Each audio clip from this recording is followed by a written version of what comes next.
Hansen, unofficially and very much by our own math, will be the new point leader. Here are the names of the men who finished all the way down. Look at Grant Langston in 15th position.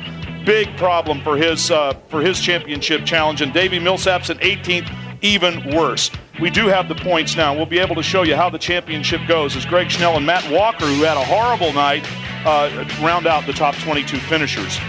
Here it is. 2 points back now instead of 7 points up on Davey Millsaps is Grant Langston. Millsaps 12 points behind the leader, who is now Josh Hansen. And yes, that last lap is worth another look, fellas, and I'm just going to step back and let y'all have it. Well, going into this, David Bailey and I have had some epic battles. Everyone talks about the Anaheim race. We didn't take each other out. And I knew Hansen was an aggressive kid, and he was going to go for it. Grant leaves the door open, and bang, they both go down. And next thing you know, they're both scrambling to get their bikes up. And Hansen picks it up, but notice he has to hold the clutch with one hand, switch it, and the bike still gets going. That's just so amazing. I mean, those guys were absolutely exhausted, and yet they were so quick to get to those bikes and keep them running. Look at Josh, comes to the inside thinking, oh, this could be clean, but Josh had no idea, and he saw it kind of late, couldn't avoid the collision. Those lappers are like, what in the world is going on? Avoid the collision. I think he was looking for it. I've been in that position racing against you where, okay, maybe if I can take him out, I can rest the last half a lap. So I think that's what he was going for. And I think the most amazing thing to me was that they each got on the correct motorcycle and kept going again in all that confusion. And let's watch how this one unfolds. Here comes the challenge from Hansen, side by side, and down they both go. Somehow they kept those motorcycles going. Who's going to get back on first? Who's headed the right direction? And in the end, it is Josh Hansen who wins it. Both guys are standing by with our Greg White.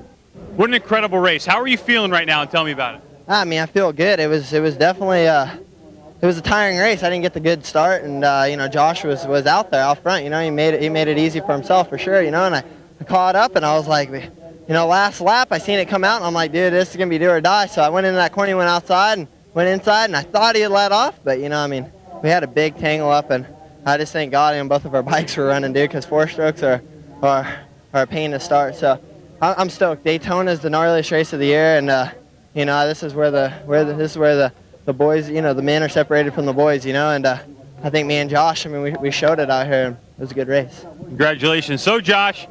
Thanks some people. I got to thank KTM Red Bull, KTM, Dunlop Tires, Troy Lee Designs, Dragon, my mechanic Oscar, my family, Donnie Hansen, and Big L, the truck driver, and that's it. All right, cool, man. Congratulations.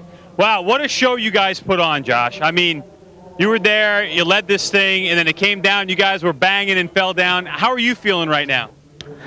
A little winded. I saw that white flag, and I was just so happy to be up front. Man, I was really nervous, and then Josh went inside when we both fell. The only thing I think about is picking that bike up before it stalled, so it was actually good, and I'm glad to be up here after all this hard work and stuff. So, well, thanks for giving us one of the most entertaining 125 races we've seen in a long time. Congratulations on second place. Thanks. I'd like to thank everyone at Amsoil, Factory Connection, Honda, Napster, Shift, my mechanic Naveen, my dad, my mom, everyone for helping me out. Thanks. All right, get on the podium. All right, Brian. All right, our congratulations to both of those kids. And fellas, we're going to take a look at the results here right now, but I believe we're going to possibly get another chance to take a look at that. Hansen and Grant, with all due respect to everybody else, that was the race, folks, but the championship is going to really go upside down. Back at Daytona, the Supercross presented by Honda. Crowd getting all fired up here for the main event of the evening, the 250 final, and Ricky Carmichael's potential rendezvous with history on a track that has lived up to its billing here this evening. Because the circuit at Daytona is unique, it always gets a lot of attention. Gary Bailey was a pioneer of this sport, rode in the first Daytona Supercross. That was relatively late in his career, and it wasn't called Supercross back then. He retired. He started a motocross school, and he began making the lives of the competitors miserable by designing the Daytona course. He's done it now for 30-odd years, and we spent a few minutes talking to the professor about the challenge of building the track and the challenge it presents to the riders. The guys that win here are the tough ones. They're the guys that are physically fit, and it's pretty much been through, I mean, hey, we got Ricky Carmichael, who's pretty much dominated this thing here pretty well, and Jeff Stanton, who dominated here. And if I had more to say about exactly how it was built, I would actually build it a little tougher and throw in a couple of obstacles. I remember the old days when if there was a sheer wall there, nobody complained about it, nobody whined, today everybody like, well, it's not just like the other ones, and it's not perfect, but I don't never know that everything had to be exactly perfect, I mean, if it's different and it's more of a challenge, so as long as it's safe, that's my thing. I want to build it as tough as possible, but as safe as possible. Ensure that the Daytona Supercross will be unlike any other on the circuit. That makes the track and its builder an easy target for the critics. I decided to soften it up, and I heard more complaining that one year that I softened it up from the riders going, what's the matter, Bailey? You getting soft in your old age and da-da-da-da-da. And I thought, well, you know what? That's the last time I think I'm ever going to hear that. So I'm going to make sure that I try and keep it just as rough as possible. So they seem to always complain at first when they first get here and they're walking the track and they complain about it. At the end of the day, most people are going, hey, you know what? The track come out pretty good. It's actually pretty nice. I kind of liked it. The interesting thing was when my son David was racing, every year he'd get here, he hated the racetrack. He'd always go, Dad, do you want to change this? And I go, I'm building the racetrack, you're racing, shut up. Long, rough, and sandy, the Daytona layout is a unique challenge on the Supercross circuit, and Bailey puts the emphasis on challenge. I like to try and build things a little bit different than all the other Supercrosses, just for the fact that I want to see how the guys handle those situations differently. So, and I always want to try and keep it Daytona. I don't ever want to try and get it exactly like the other Supercrosses if it's all possible. My sand whoops are definitely the personalized thing, and I usually build at least 2 sections of them, sometimes 3, and trying to make them a little bit of a variety. For Bailey, this is all sort of personal. He raced Daytona the first 4 years it ran. A decade later, in 1984, he watched his son David win the big race. Last year, he presided over the first night race in Daytona Supercross history. And tonight, as this American classic celebrates another anniversary, we say thanks to the professor, Gary Bailey, for 35 years of great memories. What's going to happen when I'm not building anymore at Daytona? I don't really know. It'll probably change when I'm not building it, because somebody's going to come in with a whole new, different idea of how you build things and how the layout is. I just have no idea. It's an interesting thought, but I know one thing. Me and my buddy Don Flaner that helps me build the track, we decided that the first year that I'm not building the Daytona track, we're coming to Daytona and we're going to be the full-on spectators. We're going to just come out and just have a great time and just bring our street bikes down here and really enjoy what Bike Week is really all about. On those bull tacos back in the day, or on the bulldozer these days, that guy has made some huge contributions to this sport, and we are abundantly blessed with Bailey's, aren't we? We have that one who built the track, and we have his son David up in the booth. What do you think, guys? What kind of job has he done this year? Oh, I love it. And as like he said, it's so true, and it's funny that I love hearing him say, shut up, because I totally remember that. And actually, that was the year that I won, but typically, like you said, you walk the track and you're like, yeah, it could be a little wider here, this could have been different. This year is the best track that I've ever seen. Well, as we're watching the last chance qualifier, Carl Lewis is in second place. I love Daytona. This was the most international event. You got people from all over. It's not just a supercross. It's not just a motocross. This is Bike Week. This is where you got people on Ducatis, Harley Davidsons, people from all over in the stands watch and love motorcycling. We get to perform in front of them.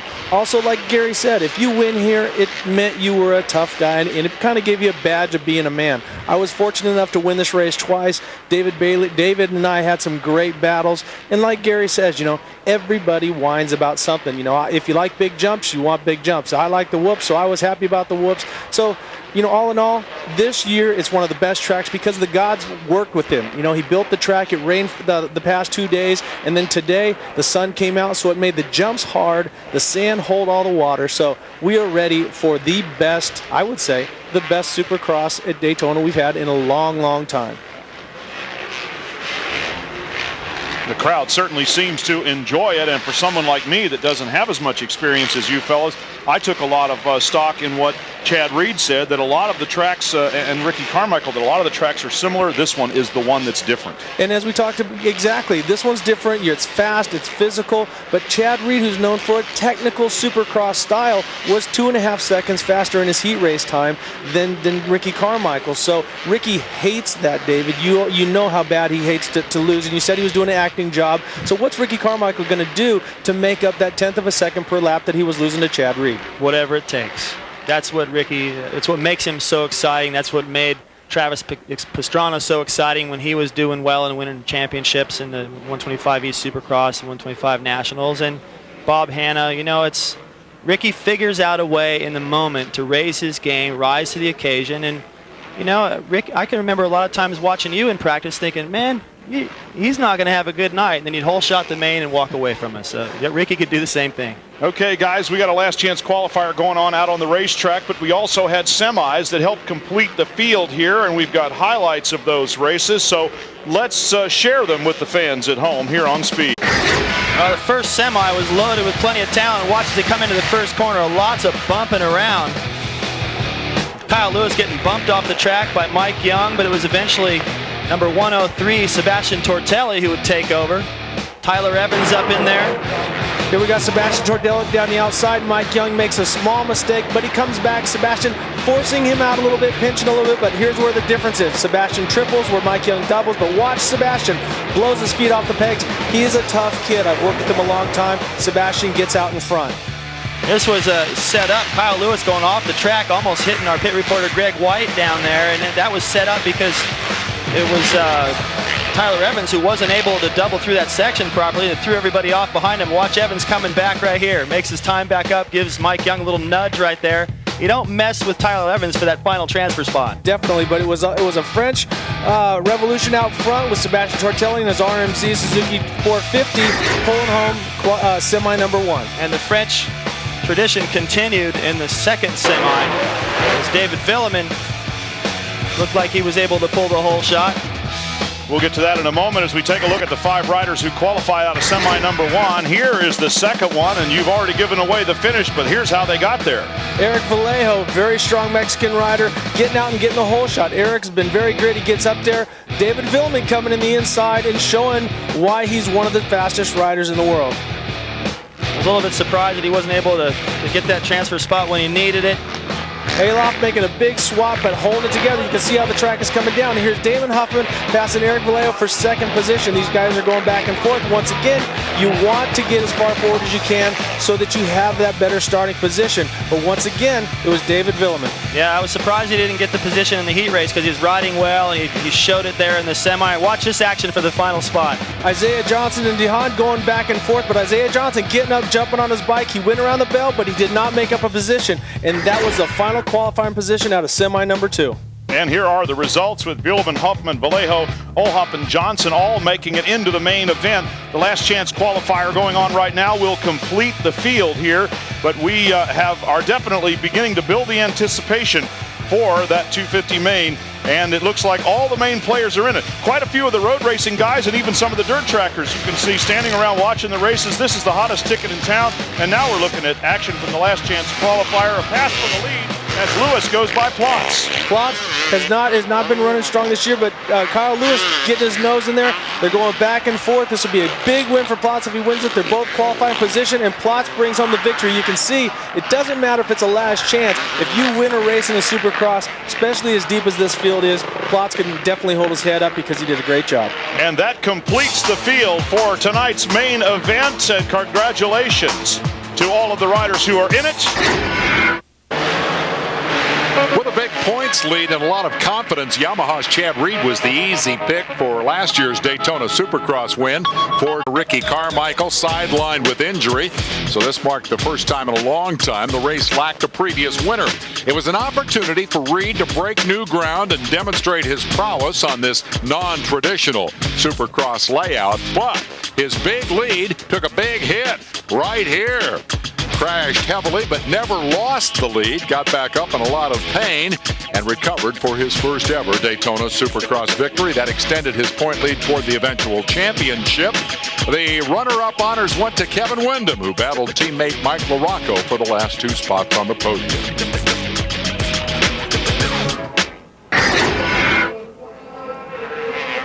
That was then, and this is now. Chad Reed does have Ricky Carmichael to contend with, and as the Daytona Supercross by Honda gets ready to go with the 250 main event, let's take a look at our progressive starting grid. It'll go across the top of the screen as Ricky Carmichael takes us around the track with his helmet cam. Ricky Carmichael, an interesting fact, he has led 140 laps here at Daytona. Chad Reed has led 24. An amazing statistic that somewhat reflects the situation in the championship. We're on board with Ricky Carmichael right now. Correct that. It was for the season. My bad. Ricky Carmichael has led 140 laps this year, and Chad Reed 24 with Kevin Windham 8. Nice look at those ruts coming out of that corner right before the finish line. Those ruts are in every corner, and the cool thing about it is sometimes the sand can form a one-line deal, and everywhere you look in the corners, there's several lines. Plenty of places to pass, so if Ricky or Chad get together in the first corner and don't get the starts they want for whatever reason, they can come through the pack. And with that, let's go down to Greg White before we get started. Well, Chad Reed did have the quicker heat, so he got to pick his gate. And where does he choose? Way on the outside. So where does Ricky Carmichael set up? Well, just 2 gates over.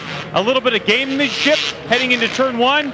Well, David and Ricky, you could tell me better than I could tell myself. Well, I'll tell you what, Greg. Anytime that David Bailey, when I was racing for him for the championship in '86, if he started, 4 from the inside, I was 3. Why? I wanted to go into the first turn, take him out, get him confused with the last 2 guys. And here you look at the 2 of them. You got Chad Reed all the way on the inside, but you got Ricky Carmichael just out a little bit. Is he going to try to stuff him to the inside?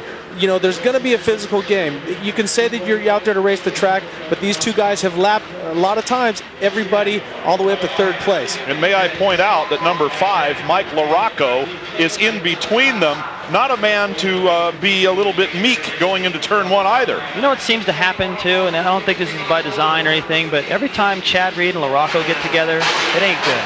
Yeah, it's definitely not. Yeah, and it's got to be on their minds a little bit, and Ricky's probably thinking, good, you guys go ahead and take yourselves out, and I'll just go ahead and go around the first corner first. Here's some fun facts. This race has been held for 35 years. We knew that from the feature earlier. Honda has swept the podium 3 times. And like in 125, the Daytona winner has ended up being the titleist 15 times out of all the years it's been held. 17 different winners have won, but no one has ever won on 3 different brands. Well, that could change here, in the near future. And then you can see that there are a number of riders, including Staten, who got their one and only win here at Daytona. It is something of a specialist. Lots of guys have never won here, and there are their names, including Mike LaRocco, who makes his 14th start here without a win as we get set to go. Advantage 250 main. To that inside, Brian, is that I don't think Ricky or Chad or LaRocco, for that matter, need to get there first. They just got to get there in a decent position, even mid-pack, and they can tuck it around the inside. The board is sideways. We're getting set to go here for the 250 main event. And the gate is down. Pretty even start right across. It's an Oklahoma land rush, but it's in Florida. We're looking from on board with Ricky Carmichael. He makes up a few spots on the inside. Not in the lead, but he's still upright. Chad Reed with the lead. Chad Reed getting out front. Mike LaRocco second. Actually, Travis Preston in second. Now Ricky Carmichael in third. So we're getting set up for a great main event. And here goes Ricky Carmichael. And they're both swapping. By Mike LaRocco ending up out of the woods in second place. Carmichael almost going down. A beautiful save. Looked a lot like St. Louis last week. That kid is so strong. That could have been the end of the race for him, and he held on once again. He leaps into second position, but LaRocco's not giving up. Carmichael always seems to enjoy at least the role of the hunter rather than the hunted, although he's not bad out front either. Well, you know what's interesting is Reed in his interview said, I want to beat Ricky Carmichael at his game on an outdoor track at Daytona where he's such a specialist. 4 wins in a row, going for 5. Chad Reed's got the lead. He had the faster heat. He had the faster lap time. He was the first guy to do the triple. They're approaching. Carmichael has got to run him down now, and he can do it. But this is what everybody came here to see. Stage is set. A big lead for Chad Reed right now, putting a lot of pressure on Ricky Carmichael, and we've seen Carmichael trying to run Reed down and make a mistake in the process. We've also seen him make mistakes out front. It's a pressure-filled situation. Right as we came onto that shot, Chad Reed was swapping through the whoops. So it doesn't matter if you're within 5 to 6 seconds at this racetrack, one mistake, and it's going to take that much to gather your stuff back. We saw Grant Langston go down. We saw Davey Millsaps go down. It's not always the fastest guy. A lot's going to happen. Let's watch this. Watch Ricky Carmichael manipulate this course. I love being a fly on his helmet, trying to chase Chad Reed there with that onboard camera. And there is Carmichael. A good tight look at him. Just 2 seconds in front is Chad Reed the last time they crossed the start-finish. What's got to be on their minds right now is Atlanta, where Chad had the whole shot. Ricky was able to catch and pass and fell down and had a little bit more of a gap than this to make up and was able to make it up. Chad was disgusted. He's going, man, I had it handed to me and I just didn't ride like I wanted to. Here he has an opportunity to try to turn that around. Well, if we're looking at lap times, the first lap, Chad Reed with a 55.9, Ricky Carmichael with a 56.1, and then Michael Rocco with a 57.4. So these two riders are setting up to get out in front. And we got to remember, though, these guys are going to be going through lappers, so anything can happen. Don't look at Chad Reed's lead right now and think the race is over. He has increased his lead, however, and Carmichael is not gaining on him, at least for the moment. Any thoughts about why that might be happening? He just doesn't, it looks like he's trying to make it happen. He wants this win so bad. Sometimes when you try a little bit too hard, like Rick, you alluded to a little earlier, and you just can't do that on this racetrack. And if Chad can get a little bit of a flow going, relax just a little bit without having Carmichael reeling him in, I think he's going to go even faster. But it looked like that lap, actually, Carmichael made up some time. Couple of tenths, not much. So we're talking about inches here, and he needs yards. Definitely, but it's going to be these whoops that are going to make the difference. And you watch both of them swapping and going side by side. You know, this race is just shaping up. And like I said, I can't emphasize enough. Right now, they're an open track. Everything's going, and they can ride the line that they want to ride. But let me tell you, there's been a couple occasions where they've lapped everybody all the way up to third place. So the race is just starting to unfold. Yeah, Ricky is starting to find his groove now. Sorry, Brian. He's definitely found his rhythm, and I guarantee you Reed can feel that pressure. So it's kind of an Atlanta deal all over again. If Chad Reed tightens up, Ricky's going to win this easily. Reminiscent of Atlanta, but this one is far from over. Will it be deja vu all over again, or Bujade doing something now they might do again? You have been riding on board with Ricky Carmichael. Chad Reed is that dot in the distance. And fellas, I have to ask both of you, would you rather follow or lead at this point in this race? Which is the advantageous position? Right now, I would definitely want to be Ricky Carmichael, because you're watching Chad Reed, who he knows had a faster lap time and had a faster heat, so he can try different lines, try inside, try out, and he's getting facts of which is faster. Chad Reed, on the other hand, has to try something, and it could be a big mistake and lose that lead. Ricky Carmichael is slowly inching the way out of it, so I would choose rather to follow the lead. David? Yeah, I think that's going to, right now I'd rather be Chad, but when they get into lappers, I'd rather be Carmichael, and that's going to happen here pretty quick. Carmichael has definitely found his rhythm. He's definitely putting the pressure on. Chad can feel it, but that last lap, he held his gap. Carmichael looks a little shakier, actually, but he always does. And I find that particularly interesting because in road racing, which we're also doing here, you want to be the first guy through the lappers. You're saying the second guy. Why? Well, what happens a lot of times is, the lap riders don't realize the leaders are coming up as fast as they are, and the blue flag comes out, and they don't get out of the way as easily as they do once they see the leader come by. They're like, oh, okay, it's the leaders. I definitely got to get out of the way. And it usually kind of yields a little bit better to the guy in second place. The two riders coming up on the first lap rider that they've caught at speed. There's been a couple riders that have gone down that they've passed passively, but now Jason Thomas is coming up. He has to just move over and let him by, but sometimes you can't get out of the way. You get stuck in those ruts. Oh. Right there, you see how close and tight it is. This Daytona track, when it gets the deep ruts and that's your only option, sometimes you end up banging into the lap riders. See him jump right over that hay bale right there. I mean, they're doing whatever they got to do to try to find a smooth or a little bit faster line. And I think what Chad's got to do here is just not leave an opening. I think he can put up with the pressure. I think he's got the fitness to go the distance. He just cannot leave the door open. If he goes wide anywhere, Ricky's going to shove it in. So as the track continues to change, it's almost like riding in the woods. Definitely. You got to find your line different every lap almost. But it's unbelievable. Let's just listen to what Ricky Carmichael is doing and watch how he catches Chad Reed. Coming up on him now, that's for sure. As Carmichael and Reed are on the same berm, and the distance between them you can see on the screen. On the clock, it's less than a second. It was up to 2.5 at one point. Here it comes. Ricky Carmichael inching up towards him, and traffic is beginning to play itself out. This is the closest Carmichael has been the whole race. Chad can feel it. The crowd's on its feet. They're making noise. The crowd is in it. This is the biggest challenge ever since Ricky's won this race that he's ever had. Okay, let's just watch this for a lap. You don't need a commentator to see what's going on.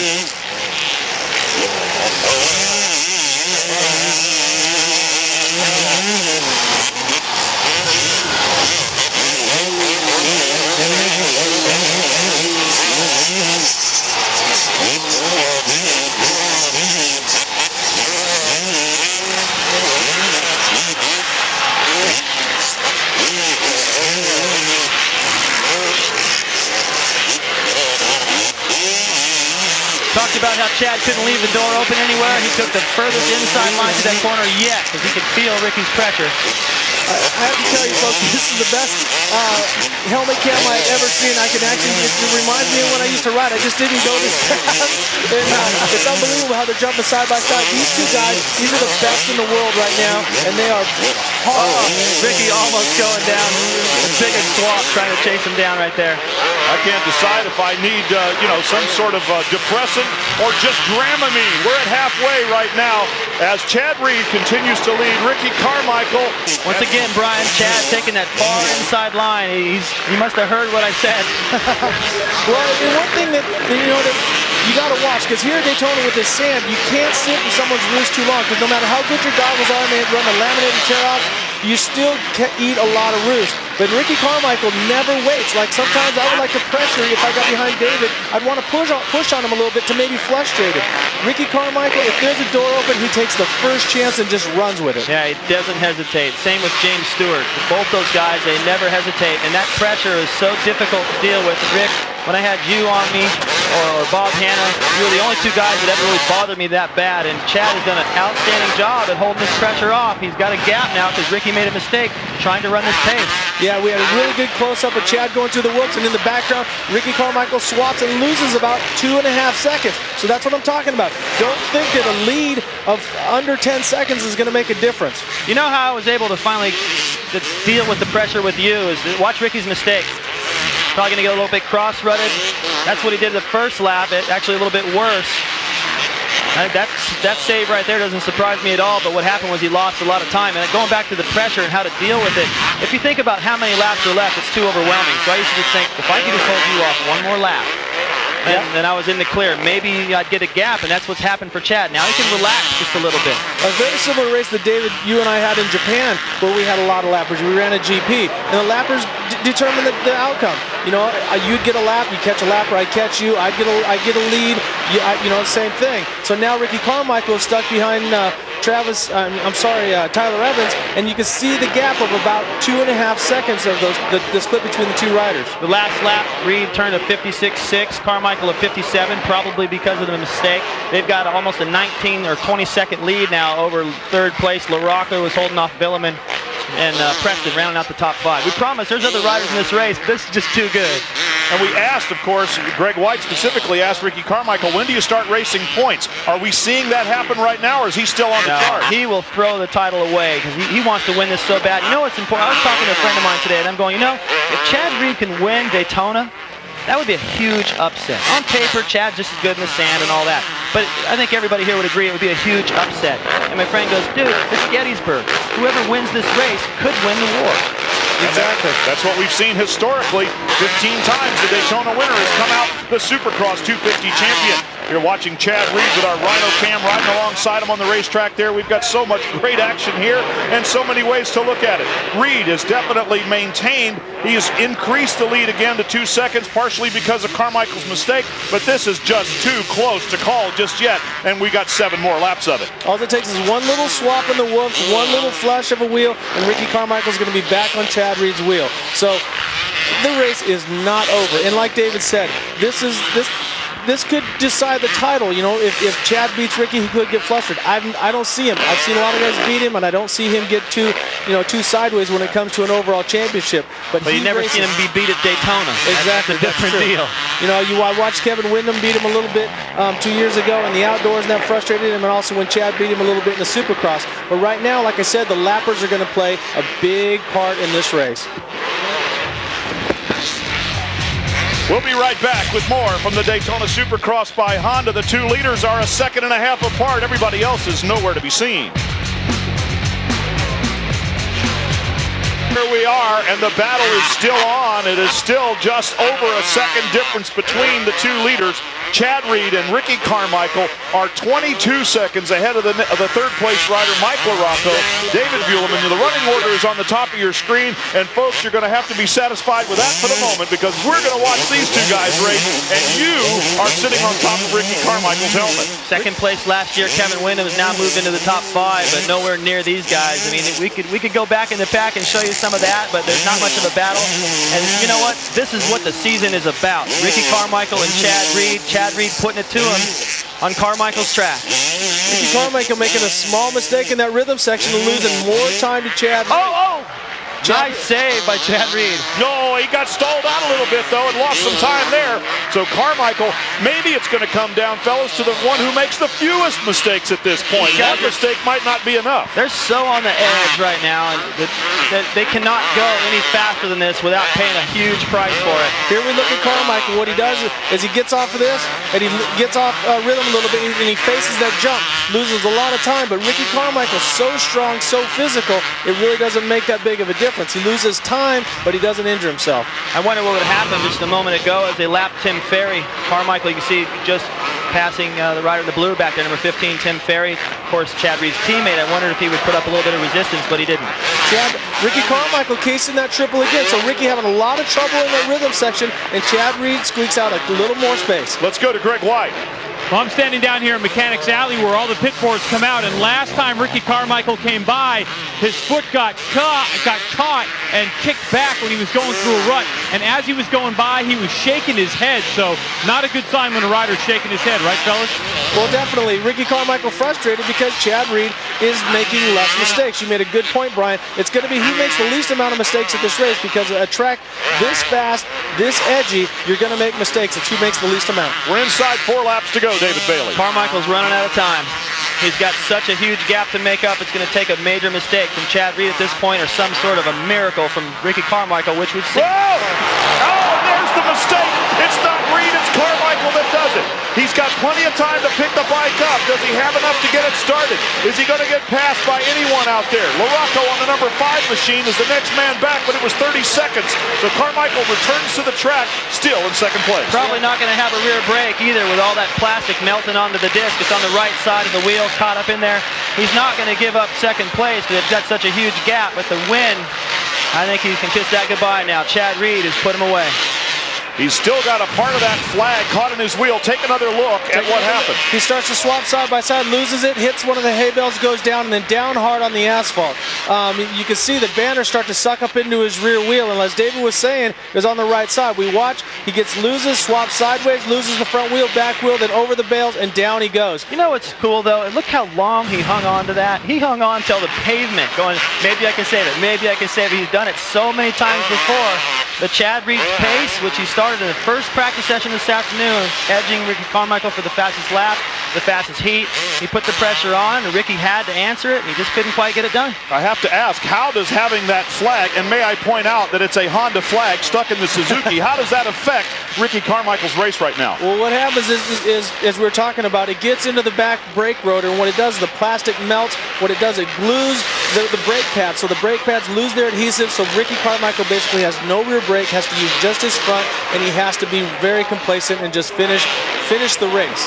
Well, the bad news for Ricky Carmichael is that he's probably not going to win the Daytona Supercross. The good news is he had a fairly substantial championship points lead, and maybe he'll take some consolation from that after this race is over. Well, we still got to look at how many races Ricky's won this year, and he's not going to win the Daytona Supercross, but you have to understand, when he lost that race in San Diego, he bounced back and beat Chad, went straight to him. So, you know, here we've seen Chad Reed beat, or Ricky Carmichael beat Chad on a technical Supercross Supercross track, and now we've seen Chad Reed beat Ricky Carmichael. But you know what, though? This race isn't over. With lappers and the way people go down, anything still can happen. Let's give credit where credit is due. Here's your leader, Chad Reed. He is, as they say, the man tonight. You know, what I think is interesting is you know, when Chad Reed stands on the podium, you know, people are telling me, oh, man, he looks like he's going to cry. He looks beaten. He doesn't look beaten. He just looks mad because he's putting in so much work during the week, as much or more than Ricky Carmichael's into the final lap. So when he doesn't, you know, win the race and Carmichael does, he's over it, man. And he's finally about it. Stayed, you know, just tenacious enough, like he was last year in the outdoor season. Even though Ricky had a perfect season, Chad came back with a whole renewed confidence, going, I think I can do this. And he couldn't do it. This persistence and perseverance, and probably Jeff Spencer in his corner, has helped him so much to be able to put Ricky away on Ricky's turf. So would you say, David, that Chad is getting it done? Yeah. Say it again. Push me out the window. Whatever you like, he is definitely doing the business out here tonight. Chad Reed on his Yamaha, the defending Daytona Supercross 250 winner, is going to make it 2 in a row. And as he comes around the last few corners, this crowd is going to erupt in a huge celebration. Chad Reed becomes only the 6th rider to win Daytona back-to-back. And he has done it here in front of a huge crowd, and you know how happy this young man is going to be. Chad Reed, the defending Supercross champion, has backed it up with a win at Daytona 2 years in a row. Major upset. You said it early in the broadcast, if he could win, it would be. He did, and it is.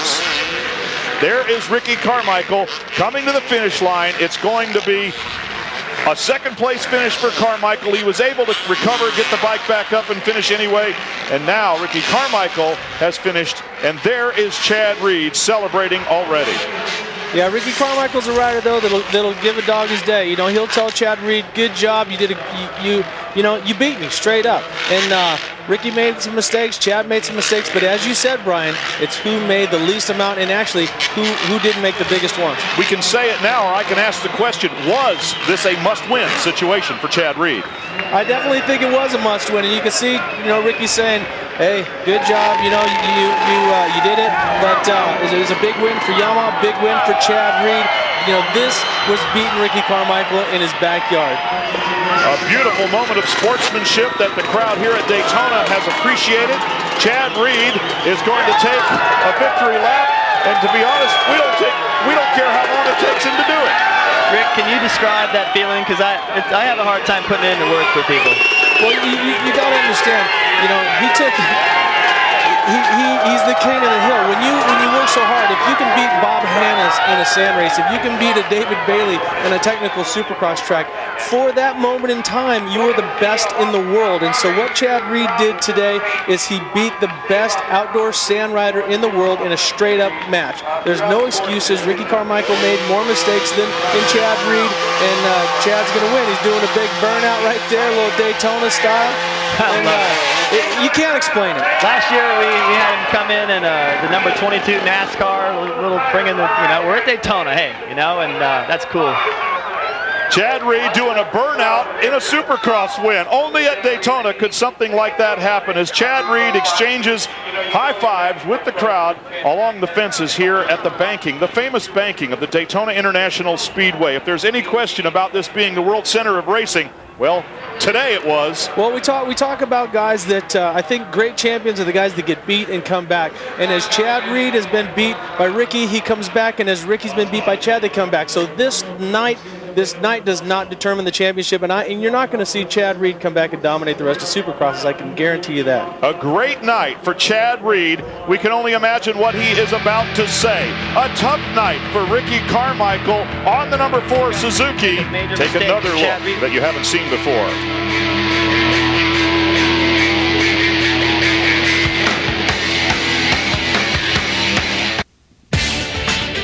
Okay, we're not going to wait any longer to hear what Chad Reed has to say. Greg White, take it away. Chad Reed, that was quite a race for you. I mean, the pressure was on, and you held your composure. How do you feel right now? Tell us about the race. You know, I feel like it's, man, I should have been doing that all year long, you know. Working on my starts, working on my turns, working on the whoops, the jumps, just everything, trying to pull it together and make it happen. And tonight was the night. Got 2 whole shots tonight, and just felt good. Felt like I was challenged tonight, and that's what I need. You know, I get bored at the other races, and sometimes that messes with me, you know, and so I got to get better at that. And can't say enough for my team. They did a great job, and Daytona is a bike week, and they weren't able to win any other races. So I said, you know, it's up to me now. I was the last guy to pull off a win. So I'd like to thank them, and doing a great job. All the guys at Bridgestone, Scott, Etnies, the guys at Ant Motor. Let me ask you this real quick. How big is this win in your chase for the championship right now? You know, everybody looks at this race as being the gnarliest and toughest race of the year, and you know, we won, and that's all that counts. Well, congratulations, Chad Reed, two-time winner at Daytona. Brian? All right, well, Chad Reed certainly proved himself to be the tough guy that wins on Gary Bailey's course here at Daytona. And with that, let's take a look at the results. Reed and Carmichael lost in that. Mike LaRocco, 14 career starts, 10 times in the top 5. This was his 6th podium. The Iron Man, Mike LaRocco, all the way down to the top 10. You can see Kevin Windham, David Vuillemin, nice run for him, looking good this week. Sean Hamlin rounding out the top 10 behind Short Ferry and Damon Huffman now beginning the next 10 riders there. Sebastian Tortelli, a pretty disappointing 20th position considering his reputation. But you know what? This is a tough race course. The 2 toughest guys on the tour, make it 3, counting Mike LaRocco, came out on top. Here at the Daytona Supercross, Ricky Carmichael ending up the runner-up. He is now with Greg White. Take it away. Well, Ricky Carmichael, that was certainly a gnarly ride. First of all, big crash. How are you feeling right now? Everything's good, you know. Just a bummer. I felt, you know, I had a good ride going, and you know, I had what it took to follow Chad, but I just couldn't make it pass. You know, he was good in areas, and I was good in areas, and I kind of settled in and you know, just kind of bided my time. But I waited a little bit too long, and you know, I made a mistake, and he was a better guy tonight. I definitely got to give him a hand. He was he kicked the crap out of me tonight. Yeah, I mean, you know, I know you wanted to win your 5th in a row. How are you really feeling right now about this? Disappointed for sure. You know, nobody likes to get second place, or at least I don't. But you know what? You go home and you work hard for the next weekend. And you know, we're looking at a 16-race, 18-race series here, and I'm still looking good. You know, I can't say enough for Makita Suzuki, the bike, the team, everything. Everybody is great. You know, I need to hold my end of the bargain up. All right, well, congratulations on 2nd place. Ricky Carmichael. Brian? All right, as we take a look at the championship points, holding his end up, I don't know. I don't think anyone would accuse him of not doing that, but what a great and very humble athlete. I just got beat today. I love to hear that. Chad Reed, 32 points back. He made up a few, but it's going to take a much bigger mistake than we saw here tonight by Carmichael for Reed to make up more than that, as long as they finish 1st and 2nd. Windham, LaRocco, and Vuillemin, the top 5 in the championship points. And as the podium celebrations continue down there, fellas, I mean, I'm just it's unbelievable what happened in front of us here tonight in both races. Let's talk about this one. Well, the 125 class was so good, right down to the very end, and so many surprises there. All the 3 guys we highlighted at the top of the show having a horrible night, dropping back into points. A couple of Joshes getting up in there and winning the thing, and I thought, well, the 250's got a lot to live up to now. I didn't think we could have 2 main events that good, but what a treat. Oh, it really was a privilege. Ricky? Well, for me, it's been a pleasure. You know, I mean, David Bailey and I got to bank bars over the year after year, and then I did some TV, and then he did some TV. It was easy to sit up here and listen to his perspectives and go back and forth. But, you know, everything worked out great. The sun was shining here on Bike Week. More and more bikes are coming in, so Saturday is going to be a great place for me and my dad to go out for a ride on the motorcycles up and down the coast. Ricky Carmichael, like he said, he's a man's man. He says, I got my butt kicked today, but he's going to go home and work. That guy works on corners, works on braking, works on jumps. He goes back to the basics. His mom does a great job with his training, going, okay, this is where you were weak over the weekend. Let's work on that. His trainer, Eldon, everybody. He's got a great support group that he's going to go back and try to capitalize on his mistakes. And as David said, Chad Reed has Jeff Spencer to work with him. All right, let's go back down to Greg White with The Rock. Yeah, Mike LaRocco, 3rd place. Congratulations. Tell us about your race. Well, I got a good start. You know, I was out there with you know, Chad and Ricky, and just tried to find the pace. But they're going fast. I mean, they've been going fast all year, and I'm trying to learn something. You know, I'm the old dog trying to find those new tricks. But you know, it was a good race to see our, you know, the Amtel Factory Connection Honda worked good tonight. I mean, it got me a good start and went well on track. I just got to find a way to pick it up. You look like you worked real hard. How gnarly was the track towards the end of the race? I mean, track is tough. It's always tough. A little bit shorter than normal. So, you know, bearing that, not quite as grueling, but still a tough race. All right, well, congratulations. Another podium finish for Mike LaRocco. All right, thanks, fellas. And I knew coming into this thing, gentlemen, David Bailey and Ricky Johnson, that it was going to be a privilege and an honor to work with you. I questioned whether it was a pleasure. You have made it one of the most pleasant nights of my broadcasting life. I'd like to hear your final thoughts. Well, Brian, it was a pleasure for me as well. It's the first time we've had a chance to work together. And Rick, you know, here we are again. It was great. You know, we were able to get our perspectives and have them be a little bit different. And, you know, it was fun to kind of get back up in here where I spent 10 years and the racing was awesome. I don't think we could have asked for a better night or a better team up here. Well, I look forward to doing it again with both of you, perhaps. Right now, we got to hustle out of here, and I'm going to send it down to Dave Despain. For a quick reminder that we're right back here tomorrow morning, 11 o'clock Eastern Time. We've got the 64th running of the Daytona 200, the opening of the Superbike season. Our congratulations to Josh Hansen and his dad, Donnie, the 1982 250 national champion. The apple didn't fall far from that tree. And to Chad Reed, congratulations.